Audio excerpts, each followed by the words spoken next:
Welcome to the magical realm of Avatar: The Last Airbender. Netflix's live-action adaptation has Aang, Sokka, and Katara embark on a bunch of adventures, and joining them on their missions are some of their furry friends who are unique to the franchise. And by unique, we mean the iconic giant flying Sky Bison and the adorable feisty winged lemur. Along the way, the Avatar and his entourage also encounter a good and evil menagerie of hybrid animals, grotesque creatures, and spirit monsters that take the form of an owl, a panda, or even a Zilla-like kaiju. You might not be lucky enough to ride on Aang's Sky Bison, but you're lucky enough to hear us tell you all about it, as well as every other mind-boggling creature that adds to the mystery and charm of the show. Before we begin, let us remind you that this video definitely contains major spoilers about the recently released Avatar: The Last Airbender, so proceed only if you don't mind spoilers. Before we get into our explanation, we have a very small request. If you like our content, please support us by subscribing to our channel. This is a small click for you, but for us, it means a lot. Thank you. Let's begin.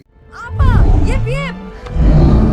Sky Bison. Now, who is this adorable ball of fur? That's the Sky Bison, Appa, who multitasks as Aang's part-time confidant and full-time mode of transport. Interestingly, Appa is also an airbender. The makers revealed that Appa's flying movements were designed as if he were bending the air. We ended up adding a lot of curvature to his spine in movements where he's turning, and some motion through his feet that's almost like swimming. But we're playing that as bending. That's one of the ways he moves or turns his body through space, by bending and pushing through the air. The Sky Bison, Appa, is introduced early in the show when he offers an ear to Aang, who was upset about his newly assigned Avatar responsibilities. Following this, Aang whimsically took off on Appa for some fresh air and got sucked into a storm, with both of them eventually becoming mummified in ice for 100 long years. Appa has basically been Aang's partner in crime for over a century, and all throughout his transformation as the Avatar. So what are Sky Bison exactly? They are iconic creatures in the Avatar franchise, which are revered as the first airbenders, and they're the air nomads' favorite mode of transport. During the Great Comet Festival, hundreds of air nomads were seen arriving at the Southern Air Temple riding on Sky Bison, making it a beautiful scene. The Sky Bison come with 6 legs, a pair of horns, unkempt white fur covering their eyes, and a brown arrow that runs from their tail tip to their forehead. They have 5 stomachs, with a flat, extended tail like a manatee. The gentle giants are plant eaters, and are only known to employ offensive moves when extremely triggered. In the Avatar lore, Sky Bison are capable of generating shockwaves with their tails. No wonder Appa weighs 10 tons.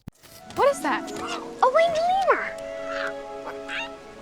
The sky used to be filled with them. Winged lemurs. Next up, we have a winged lemur. The sky used to be filled with them. Aang, having woken up a century later, was ecstatic when he spotted a winged lemur in the dilapidated Southern Air Temple, who he later named Momo. Despite being extremely mischievous, Momo scores full marks on the cuteness meter. These flying critters were a favorite of the air nomads, but following the genocide, they became a critically endangered species, with very few of them left alive. In the live-action version, Aang discovers Momo inside Katara's satchel, where he was happily munching on bread. Momo is a big foodie after all. From that moment on, despite Sokka's disapproval, Momo joins the Avatar gang on their precarious adventures. In the Kyoshi village showdown, Momo launches a stone-pelting attack on Commander Zhao's army in his attempt to aid the villagers. In an impactful scene in the 5th episode, Momo unassumingly handed over an acorn to Katara, reminding everyone that life is a cycle and the burning forest will be green again. Just like the cartoon version, the live animation Momo also comes with a lot of attitude and shares a love-hate relationship with Sokka, which is really adorable to watch. For the Netflix series, Momo was created referencing lemurs and monkeys, so that he feels realistic with his beady eyes, giant ears, long ring-patterned tail, and membrane-like wings attached to his hands. We had to go back to the animated series and really be scientific about what makes Momo, Momo, said the makers. In the Avatar franchise, winged lemurs were popular among younger air nomads, and they were usually trained to retrieve the gliders of airbenders if they fell while riding on a Sky Bison. Shear Sho. Meanwhile, it's a pleasant surprise to see June the bounty hunter make a comeback with Nyla. Yup, that's right, that's the name of her companion creature, a Shear Sho, yet another iconic beast from the Avatar franchise which has an angry growl to go with its intimidating size. June and Nyla make an impactful debut in the 5th episode, startling Prince Zuko and his uncle Iroh with their badass attitude. Riding on Nyla, June persuades a target and Nyla takes him down using his poisonous tongue as a whip. Shear Sho's, known to inhabit the Earth Kingdom, Kingdom are giant quadrupedal creatures with a long snout that ends in a star-shaped cluster of tentacles for a nose. Thus, when the Shear Shos open their mouth, it looks like the unfurling of a carnivorous flower. In the absence of eyes, Shear Shos experience the world through their enhanced sense of smell and can follow a familiar scent across long distances, making them excellent trackers. The Shear Shos have a threatening set of teeth, with their saliva containing a toxic agent capable of paralyzing its victims. Their tongue also doubles up as a powerful whip, which can extend far beyond their mouth, and it has a coarse triangular tip. In the Netflix show, when Nyla lashes a person with his tongue, he is instantly incapacitated, prompting June to say, "Don't die, you idiot, I only get half if you die." This indicates Nyla's poisonous attack can prove fatal to humans.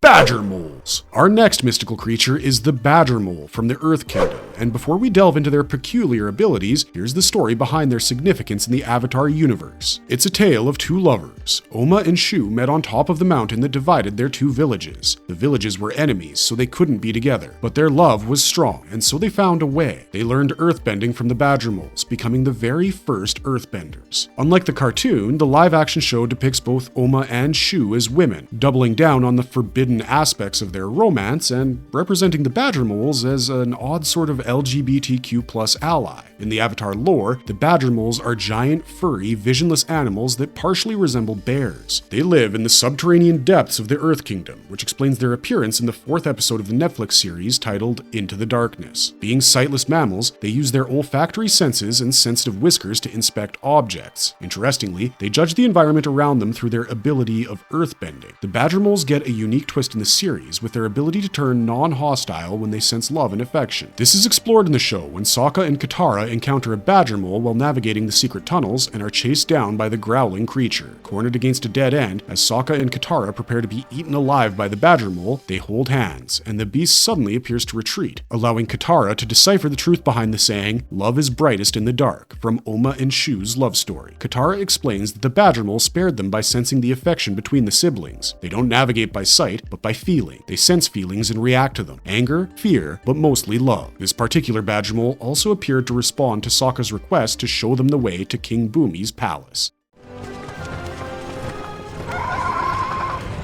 Ostrich Horses. The Avatar series is popular for its hybrid animals, and the most frequently appearing ones are the Ostrich Horses. As you can surmise, these creatures are a cross between an ostrich and a horse, with speed and agility being their notable qualities. In the live-action series, an ostrich horse makes an appearance in the opening sequence when an earthbender infiltrates the Fire Nation and sends out sensitive information via a warrior riding an ostrich horse. These creatures make several other appearances throughout the show, with Zuko and Iroh riding a cart drawn by an ostrich horse in one scene, and Aang and his friends entering Omashu in an ostrich horse-drawn vehicle in another. These domesticated animals have two bird-like legs, like an ostrich, and a horse-like head that has a beak. A pair of short wings account for their inability to fly, but that is made up for in their speed. They have the crafty movements of an ostrich and the weighty stomps of a horse. They neigh like a horse and shrug their bodies like birds do. A combination of brown ruffled features with a bushy, furry tail, these creatures are primarily domesticated for transportation or used as cavalry mounts. In the Avatar comics, the expression "eat like an ostrich horse" means to be rather greedy.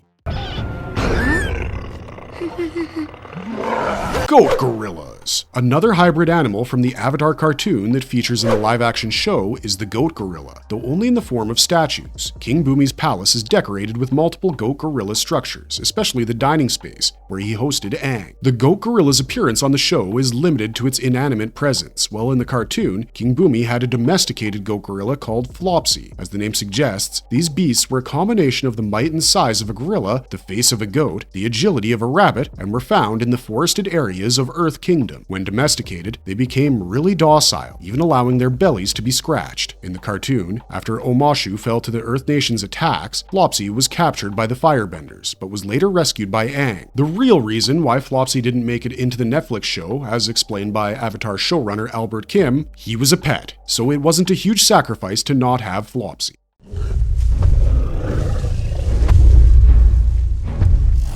Hey Bye. Now it's time to meet Hey Bye, a vengeful spirit monster that appeared in the 5th episode, aptly titled Spirited Away. When Aang accidentally dragged Sokka and Katara into the spirit realm, he was warned that the spiritual world could be a dangerous place for his friends, and that Sokka and Katara may have to face some unpleasant truths in there. "I can deal with the truth. What I can't deal with is getting eaten by some giant spirit monster," said Sokka, only to find his worst nightmares come true. Soon enough, they become targets of Heibai, the forest spirit, who has been guarding the Earth Kingdom forests for thousands of years. In the Avatar cartoon, Heibai takes the form of a docile panda in the mortal realm, and in the live-action version, this is represented by wooden panda statues located at the shrine of the spirit of the forest. The largest wooden panda statue at the shrine bore the same scar marks on its face as Heibai did in the spirit realm. The presence of Heibai in the spirit world interrupted Aang and Katara's bending abilities. In its monster form, Heibai was a grotesque creature, something like a cross between the Mutos from Godzilla and the Mind Flayer from Stranger Things. During a vicious attack, Heibai lets out a spine-chilling roar, exposing a menacing set of teeth at Aang, Sokka, and Katara, engulfing the forest in an icy mist, a sight not for the faint-hearted. When the Fire Nation destroyed Earth Kingdom forests, Heibai thought it was the doing of the villagers and kidnapped them every night. Later in the series, Aang pacified Heibai with the promise that life will return to its forests, and managed to rescue the villagers. In the live action, Heibai is explained to be a spirit that has been transformed into a monster by pain and injuries, caused by the Fire Nation's attacks on its woodlands. The live-action incarnation of Heibai is something we don't want to encounter, even in our worst nightmares.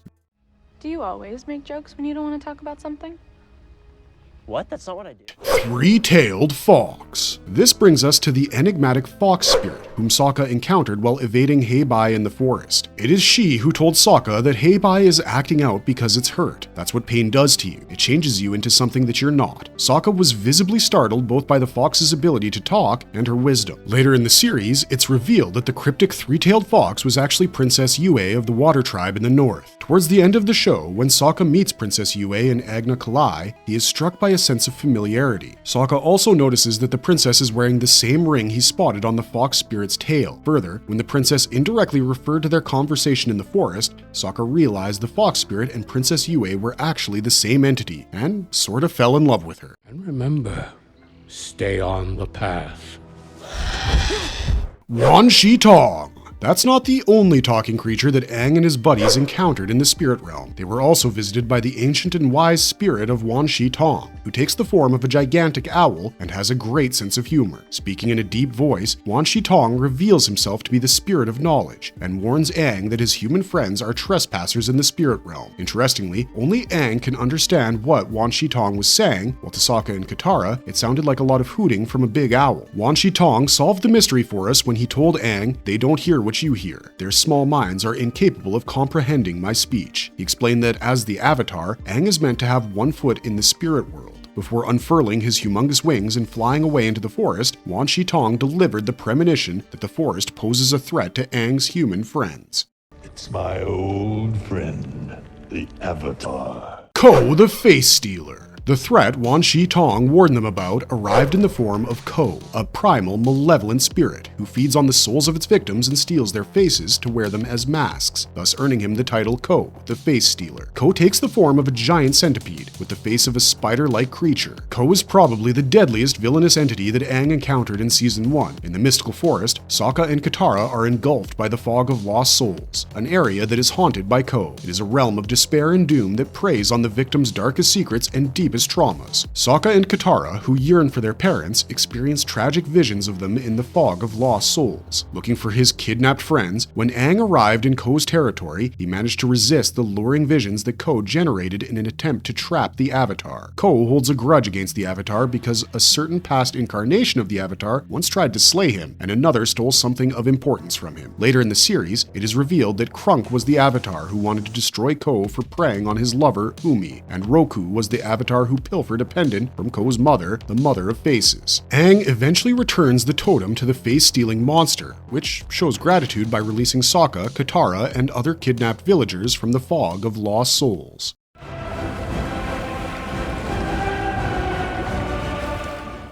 Whalezilla / Whalezilla. Brace yourselves, people, for we have saved the best for last, just like the creators did when they revealed the mystical being Whalezilla in the season finale. In the cartoon, after the moon spirit was murdered by Commander Zhao, the ocean spirit merged with Aang's avatar state to become a giant spiritual entity made of water and light. Named Whalezilla in the cartoon, it had the destructive power of an ocean. This live-action rendition of the cartoon Whalezilla is bigger, badder, meaner, and angrier than the original, thus becoming Whalezilla. Explaining why Whalezilla was transformed into a gargantuan form for the Netflix series, showrunner Albert Kim said, "We wanted to give it its full due. We did everything we could creatively to build up to that storyline and make it seem like the inevitable conclusion to Aang's arc. At the same time, from a visual standpoint, we spent a lot of time creating this creature, making it feel like it was actually made out of water, but powered by the spirit of the Avatar state." In the season finale, the power-hungry Zhao attacked the Northern Water Tribe's capital city on that particular night when the Moon Spirit and the Ocean Spirit assumed their physical forms of koi fish. Butchering the Moon Spirit with Avatar Kuruk's life, Zhao eliminated waterbending as a form altogether, rendering the waterbenders powerless. He proudly declared himself a legend, the Moonslayer. Commander Zhao carried out his murderous plan in an attempt to become the next Fire Lord, but the young Avatar had other plans. He stepped into the Spirit Oasis and merged with the Ocean Spirit to create a gigantic Godzilla-like water-based creature, which emitted the Avatar's blue glow from inside. By sacrificing himself to the Ocean Spirit, Aang allowed it to channel its rage through the Avatar state. As a result, the Spirit Oasis transformed into a tsunami of glowing blue water, which then took the form of Whalezilla. This spiritual creature's dorsal fins spiked up like Godzilla's while letting out a menacing roar. Whalezilla towered over the fallen city, which was being ravaged by the firebenders. Banging on the ocean's surface with its water fists, Whalezilla generated a destructive sea storm, which wiped out the Fire Nation's forces. Eventually, Northern Water Tribe Princess Yue sacrificed herself to become the Moon Spirit in an attempt to pacify the enraged Ocean Spirit. As the Ocean Spirit retreated to reunite with the Moon Spirit, Whalezilla was dismantled and Aang was spotted floating in the sky. Marvelous verdict! This brings us to the end of our video and the conclusion that the creatures from the cartoon, which have leapt into Avatar: The Last Airbender's live-action series, are cute and horrifying at the same time. The first season also really shows how powerful the spirits can be, whether through the monstrous incarnation of the Ocean Spirit or the creepy rendition of Ko. Let us know your thoughts in the comments down below. We have a hunch that Appa and Momo were probably going to be the winners, but if you liked our video, please stick with us for more Avatar: The Last Airbender related content. Until next time, watch out for badger moles and face-stealing monsters, stay safe out there, and have a marvelous day.